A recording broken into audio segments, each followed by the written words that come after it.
All right, so if you look down here on the floorboard of the Jaguar, that's grip tape.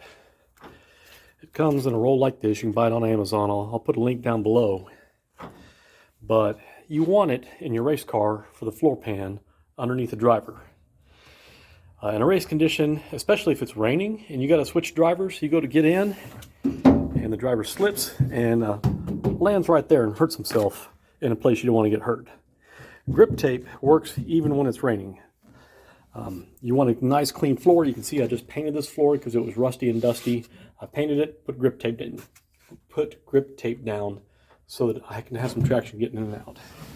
And I don't know if you can see, but the pedal there is grip taped. Hang on a second here.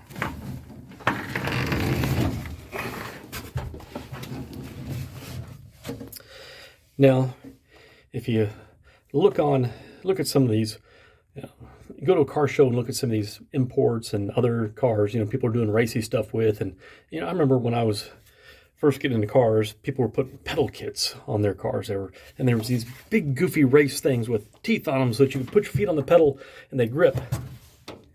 Grip tape doesn't weigh anything. Nothing consequential. You're looking at less than an ounce for enough grip tape to cover your pedals. And yes, I do need to fix that pedal there still. I've got a plate to weld onto it. I just hadn't got to it yet. But I'm going to grip tape this pad after I get it mounted on there for the gas pedal. Brake pedal has grip tape on it already. Your feet do not slip on grip tape. We used it on our skateboards because if you were on your skateboard and you were skating and you did a flip trick or whatever and you went to land on it and your foot slipped off, you were going to bust your butt. And grip tape was a safer way of maintaining your friction. Invest in some grip tape in your race car. It's cheap, it's lightweight, and it works. So I hope you learned something from that.